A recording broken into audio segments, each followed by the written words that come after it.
All right, let's dive into a story that really flips the script. What happens when the very people who are supposed to fight corruption are accused of being part of the crime? We're about to unpack a shocking investigation where Malaysia's anti-corruption watchdog is under the microscope. Wow, just let that sink in for a second. That's not a line from a movie, it's a real alleged threat made during what should have been a normal business meeting. And this single, chilling sentence, it's the gateway into a much, much bigger story. So you have to ask, how does a business meeting get to the point of a death threat? Well, it all kicks off with one man having what might just be the worst day of his entire life. So, let's meet Tai Boon Wee. He's the founder of a company called GIB Holdings. And one afternoon in June 2023, his day takes a sharp turn. He gets called in and questioned by the MACC, which is Malaysia's anti-corruption agency, about some accounting issues. Okay, so just hours after that grilling, he gets a message. A new shareholder in his company, a guy named Andy Lim, wants to meet up. The spot? A restaurant called The Social. Sounds casual enough, right? Well, what happens there is anything but ordinary. Let's just put this timeline together. In the afternoon, Tai is with the MACC. Later that same day, he's sitting across from this new shareholder, Andy Lim. During the meeting, Lim allegedly demands 2 board seats. But he doesn't just ask. According to police reports and CCTV footage, he then leans back, shows Tai a pistol tucked into his trousers, and drops that terrifying threat we started with. And here's where it gets really wild. Tai's story, as terrifying as it is, apparently isn't a one-off. It seems to be just one part of a systematic, repeatable strategy, a playbook used by a group some have nicknamed the Corporate Mafia. Now, let's be clear about what we mean by corporate mafia. We're not talking about some old-school crime family. This is supposedly a loose network of businessmen, and their goal? To take over publicly traded companies. Their tools? Intimidation, and, this is crucial, connections to very powerful people. So how does this supposed playbook work? It's a pretty simple 4-step process, and it's devastating. First, a businessman buys a piece of a company. Then, almost like clockwork, the MACC launches an investigation into the company's founders. Step 3, the founders' bank accounts get frozen, and they're suspended from their jobs. And the final move? Facing total ruin, they're pressured to just give up and sell their life's work for pennies on the dollar. You see the pattern, right? A businessman makes a move, and the MACC follows right behind. And that leads us to the most stunning allegation of all, the identity of their alleged partner in crime. So who is this secret partner? The one who makes this whole thing possible?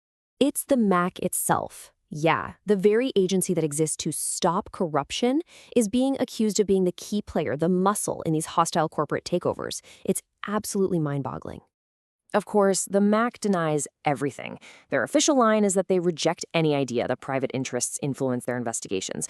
But then you hear what eyewitnesses are claiming, that anti-corruption officials were literally taking instructions from the businessmen during the interviews with the company executives. A totally different picture.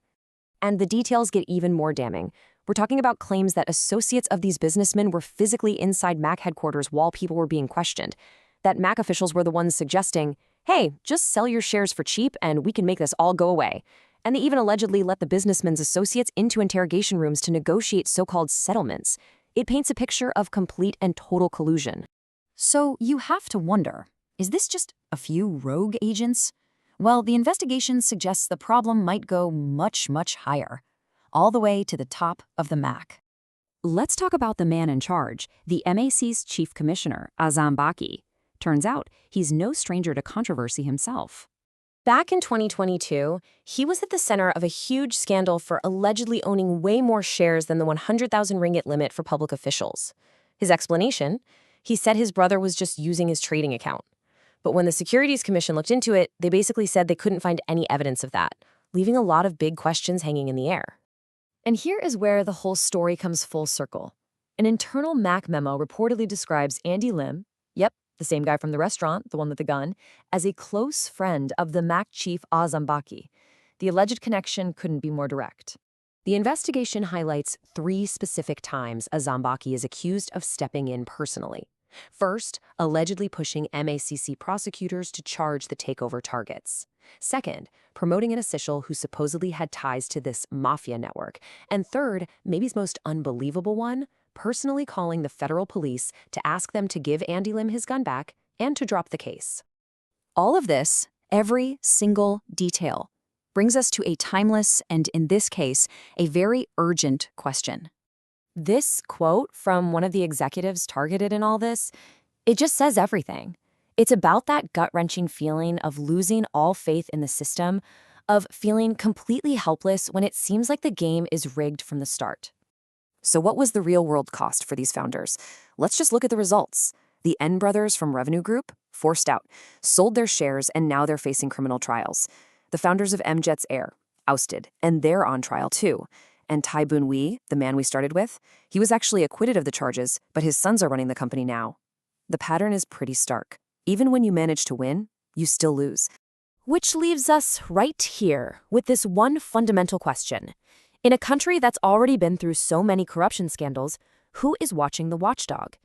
When the institution designed to police corruption is itself accused of being a weapon for it, the problem is so much bigger than just a few bad actors. It shakes the foundation of the entire system. So the ultimate question isn't just who polices the MACC, it's what happens to a country when the answer to that question is nobody.